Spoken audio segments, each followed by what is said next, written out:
The Federal Sector EEO portal, FedSEP, is EEOC's online tool for communicating with federal agencies' EEO programs. Through FedSEP, agencies will submit their annual reports, such as the Management Directive 715 and Form 462, and also upload complaint files for cases at the hearing and appellate stages of the EEO process. EEOC will use FedSEP to share documents with agencies and plans to create a discussion forum for agencies in FedSEP. The purpose of the Excel template is to provide agencies with the ability to submit their MD715 workforce data to EEOC electronically and to ensure the data is complete and internally consistent prior to submission. To successfully submit the status and dynamic files in FedSEP, agencies must complete the following steps. 1. Generate status and dynamic files. 2. Complete the required applicant flow data in tables AB7, 9, 10 through 12 of the Excel template. 3. Generate an XML file using the Excel template. 4. Add the occupations to FedSEP's workforce data major occupation page. 5. If the agency has an alternate pay system, enter the equivalent grades for GS13 to SES on FedSEP's alternate pay plans page. 6. Attach the status and dynamic files to FedSEP MD715 workforce data status and dynamic page. And 7. Attach the XML file to FedSEP's MD715 workforce data aggregate page. Status and dynamic files. EEOC has posted a key document on FedSEP's guidance page called Option 3, Status and Dynamic Requirement Document, PDF. For FedSEP to accept the files, it is critical that the files adhere to the instructions contained in this document. For example, the document explains the format and definition of the data elements for both files. If you have any questions about this document, please contact your agency's contact person within the Office of Federal Operations. Excel Template Profile tab. Agencies must fill in the 3 fields on the Profile tab, or they will not be able to load the data into FedSEP. First, every agency has a unique identifier to enter into the agency code field. In FedSEP's guidance page, agencies can find the list of agency codes document. Second, agencies must enter their name using the list of agency codes document. Third, agencies must enter the reporting year with a 4-digit number, example 2013.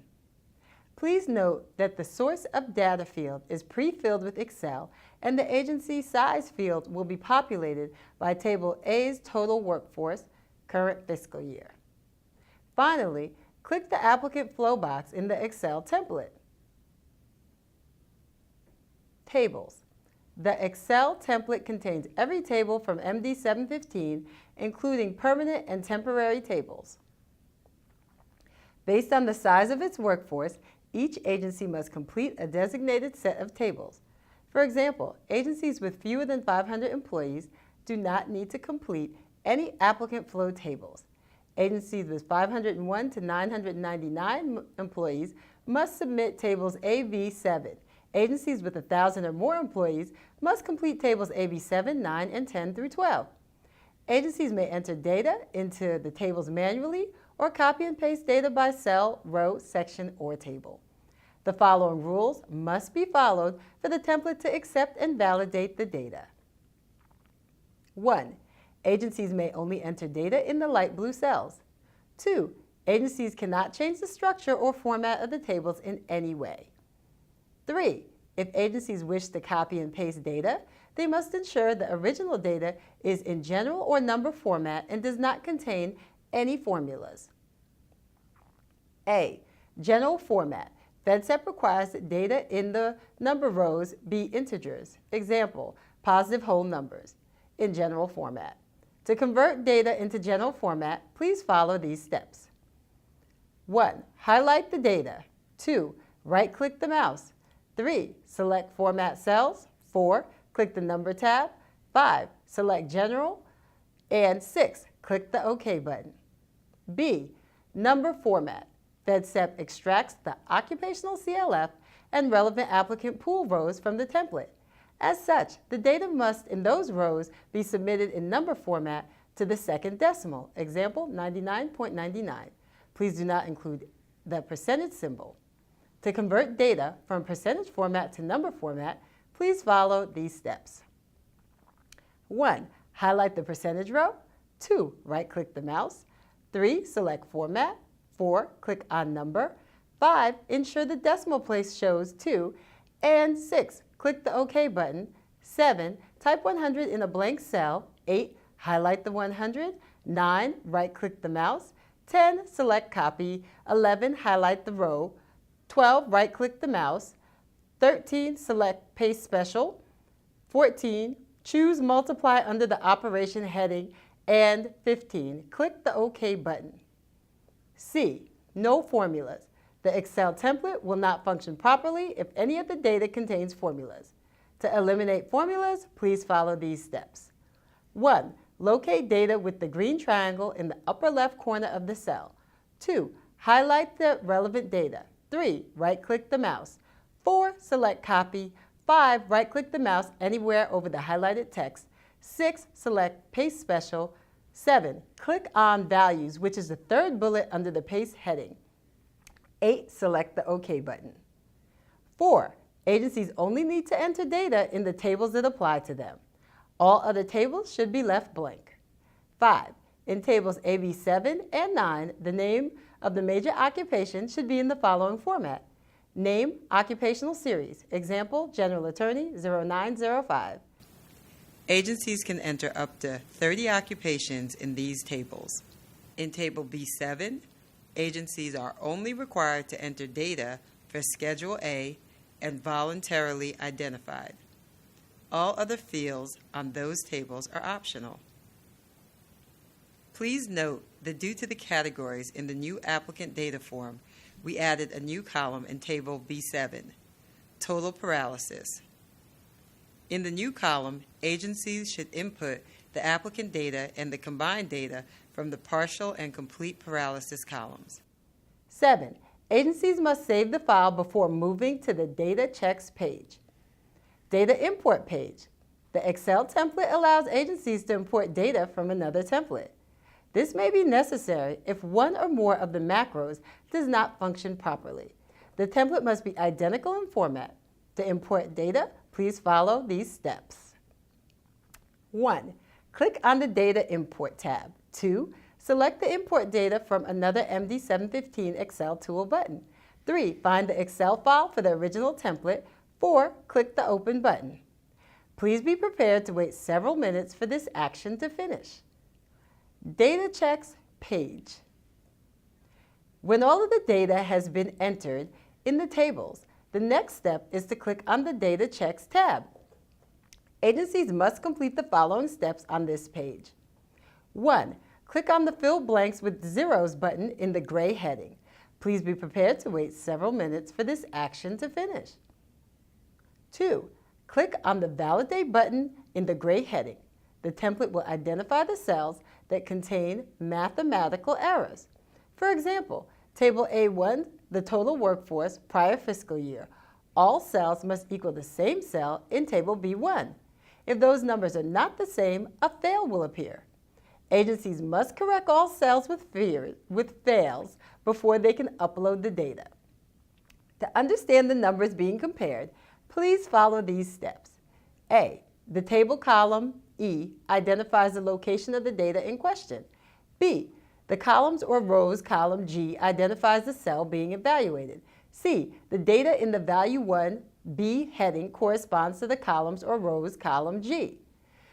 D. The comparison data appears in Value 2 column D and corresponds to the columns or rows column J. 3. Once all of the data passes validation, agencies can click on the Generate XML button in the gray heading. The file should be saved in a place that is easily retrievable. FedSEP's Workforce Data Major Occupations page. Before uploading the files into FedSEP, agencies must complete the Major Occupations page, which is located in FedSEP under the MD715 heading. The major occupation list must be entered in the same order as in Table A6P and include the same title and occupation code. To enter the information, please follow these steps. A. Under Major Occupation Code, type the 4-digit code for the occupation. For example, 0905 is the code for attorney. B. Under Major Occupation Title, type the name of the occupation. For example, general attorney. C. Please leave end year blank unless you know the date when the agency will no longer have this major occupation. D. Click the Save button. In the Actions column, you can modify the occupations by clicking the pencil icon, or you can delete the occupation by clicking the red button. By selecting the pencil icon, you can reorder the occupations from largest to smallest. To save the change, click the checkmark icon. To cancel the changes, click the X icon. FedSEP's Workforce Data Alternate Pay Plans page. The final step before uploading the XML file in FedSEP is to complete the Workforce Data Alternate Pay Plans page, which is located under the MD715 heading. For those agencies that have alternate pay plans, they must provide their pay grades that is equivalent to GS13, GS14, GS15, and SES. This information is critical for agencies that utilize the status and dynamic file, so FedSEP can populate tables AB3. In addition, EEOC will generate a trigger report that requires the conversion of the alternate pay systems, senior grade levels, to the GS format. To enter the information, please follow these steps. A. Under Pay Plan, find the agency that is equivalent to GS13. B. Under GS Grade, click the arrow in the drop-down box. C. Select GS13. D. Click the Update button. E. Repeat steps A through D for GS14, 15, and SES. And F. More than one grade can be combined to equal a GS grade level. FedSEP's Workforce Data Status and Dynamic page. It is critical that agencies upload the status and dynamic files to FedSEP before the XML file for the Excel template. Both the static and the dynamic files must be uploaded at the same time. On FedSEP's MD715 Workforce Data Status and Dynamic page, please follow these steps. A. For file type, click the bubble next to either the status or dynamic options. B. To select the file, click the Browse button. C. When you locate the file, select the Open button. D. Click the Upload File button. E. Repeat steps B through D for the other file. And F. When FedSEP recognizes that the static and dynamic files have been uploaded, a Process button will appear under the Upload File button. G. Click the Process button. Prior to clicking the Process button, you can delete one or both files by clicking the red button in the Action column. Once you select the Process button, you cannot delete the files. Future file uploads will overwrite the current files. FedSEP may take a minute to validate the status and dynamic files. Under the Status column, FedSEP will report whether the files have been accepted or rejected. Once the files are accepted, the Workforce Data tables will appear in the MD715 Reports page under Pending Reports heading.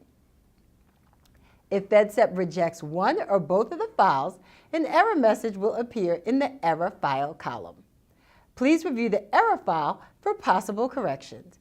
If you are unable to determine the problem or problems, please contact your agency's contact person within the Office of Federal Operations.